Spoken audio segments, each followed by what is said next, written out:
Assalamualaikum warahmatullahi wabarakatuh. Saya Rizka Febriani Siregar akan mencoba menjelaskan tentang produk drug. Produk drug ini merupakan bagian dari bab regulasi. Nah, produk obat. Nah, bila kita sudah menciptakan atau menghasilkan suatu produk, maka selanjutnya hal yang dilakukan itu adalah melakukan pengujian atau evaluasi terhadap produk tersebut. Nah, evaluasi yang dilakukan itu berdasarkan disesuaikan dengan evaluasi yang sudah distandarisasi, misalnya sesuai dengan farmakope atau USP atau guideline-guideline lainnya. Kemudian untuk evaluasi suatu sediaan obat itu, contohnya misalnya bentuk organoleptik si produk, uji mikrobiologinya, viskositas dari produk tersebut, homogenitasnya, bagaimana pH-nya, uji kekerasan dan keseragaman bentuk, ukuran serta bobot, misalnya untuk suatu sediaan tablet, uji disolusi, kemudian uji waktu hancur dan laju alir serta variabilitasnya. Nah, hal-hal yang harus diperhatikan dalam suatu penyimpanan obat itu, misalnya yang pertama, obat harus disimpan dalam wadah tertutup di tempat yang sejuk dan jangan terkena sinar matahari langsung. Karena bila suatu sediaan terkena sinar matahari langsung, maka ini akan akan terjadi fotooksidasi pada sediaan tersebut. Yang kedua, jangan menyimpan tablet atau kapsul di tempat panas atau lembab karena dapat menyebabkan obat tersebut rusak. Nah, untuk seperti yang kita ketahui, suatu sediaan itu kan dipengaruhi oleh suhu atau kelembapan. Nah, bila suhunya terlalu panas, maka ini akan cenderung stabilitasnya akan menurun. Kemudian kelembapan juga akan berpengaruh karena akan mempengaruhi nanti hidrolisis dari si sediaan tersebut. Kemudian yang ketiga itu, obat dalam bentuk cair jangan disimpan dalam lemari pendingin kecuali disebutkan pada etiket atau kemasan obat. Nah, seperti yang kita ketahui, semua obat itu tidak bisa disimpan dalam lemari es kecuali misalnya dalam sediaan supo. Yang keempat itu, jangan meletakkan obat dalam mobil untuk jangka waktu yang lama karena perubahan suhu yang tadi dapat merusak suatu obat. Nah, selanjutnya sebelum minum obat selalu lihat tanggal kadaluarsanya, kemudian jangan simpan obat yang telah kadaluarsa dan jangan mencampur obat yang sudah kadaluarsa dengan obat yang masih baik. Dan yang terakhir itu, sebaiknya tidak mencampur berbagai jenis obat dalam satu wadah karena nanti bisa terjadi percampuran, ada terjadinya suatu reaksi atau interaksi kimia dari obat-obat tersebut. Nah, penyimpanan suatu obat itu dipengaruhi oleh seperti yang sudah dijelaskan tadi. Yang pertama itu adalah lingkungan, seperti suhu. Pada umumnya suhu itu dengan meningkatnya suhu akan menurunkan suatu stabilitas sediaan. Nah, cahaya seperti yang kita ketahui cahaya itu akan berpengaruh pada proses fotooksidasi, maksudnya akan mempercepat proses fotooksidasi dari suatu sediaan. Dan kelembaban. Kelembaban juga berpengaruh karena kelembaban akan meningkatkan karena adanya air, maka ini akan menimbulkan akan terjadi suatu reaksi hidrolisis. Nah, yang kedua, jenis kemasan yang digunakan.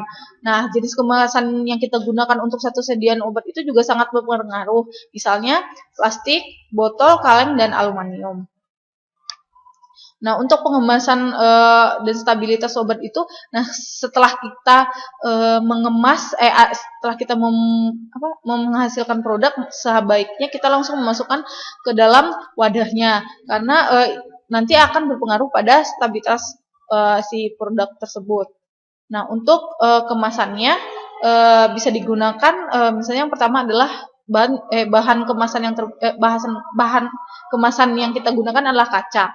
Nah, kaca ini tahan terhadap kimia dan perubahan fisik dan merupakan bahan yang paling umum digunakan, misalnya pada suatu sediaan injeksi atau sediaan larutan. Kekurangan dari kaca ini yang pertama itu permukaannya basah karena kaca itu terbuat dari ion-ion, misalnya ion natrium, ion silikat, dan sebagainya. Nah, untuk karena bila kaca ini terjadi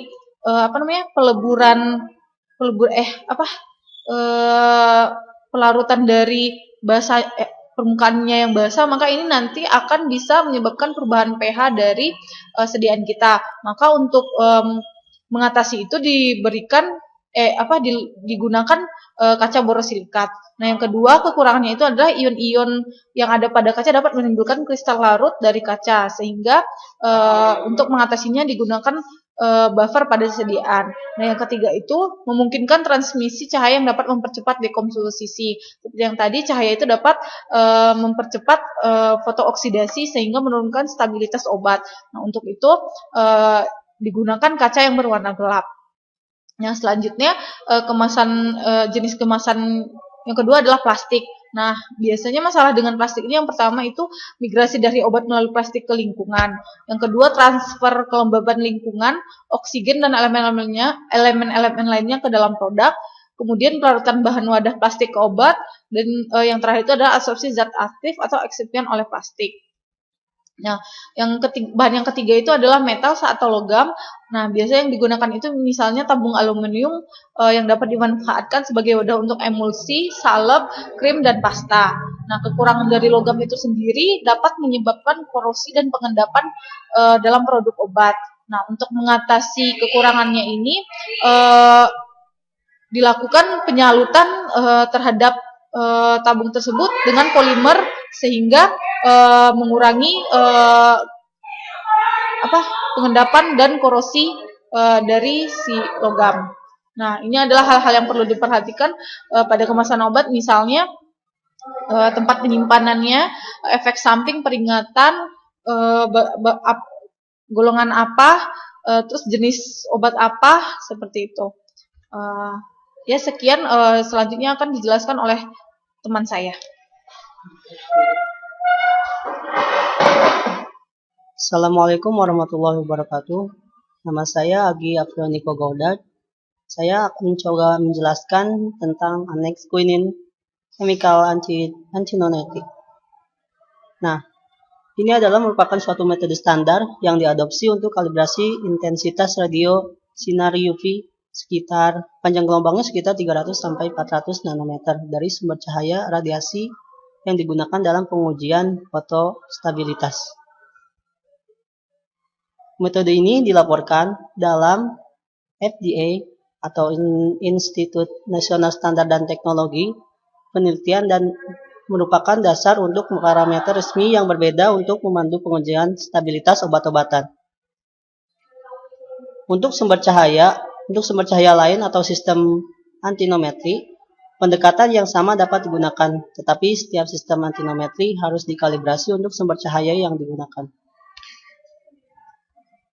Metode ini terdapat dua metode opsional. Yang pertama, metode ampul dan metode pipet.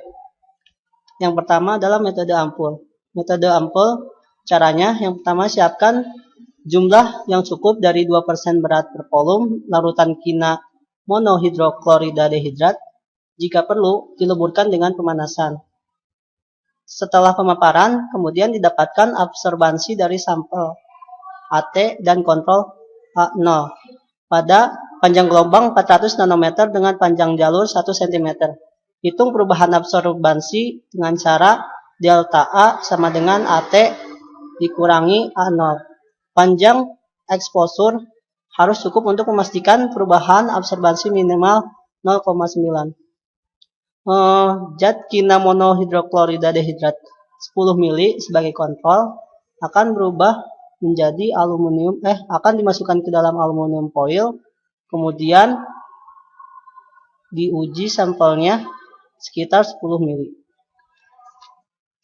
Yang kedua adalah metode kupet. Siapkan jumlah yang cukup dari 2% berat per volume larutan kina monohidroklorida dehidrat, jika perlu dileburkan dengan pemanasan. Setelah terjadi pemaparan, kemudian didapat absorbansinya, yaitu absorbansinya yang dihitung pada panjang gelombang 400 nanometer dihitung dengan cara delta A sama dengan AT dikurangi A0. Panjang eksposur harus cukup untuk memastikan perubahan absorbansi minimal 0,5. Konfigurasi kemasan alternatif dapat digunakan jika tepat divalidasi. Antinometer kimia divalidasi alternatif dapat digunakan. Sekian dari saya. Assalamualaikum warahmatullahi wabarakatuh.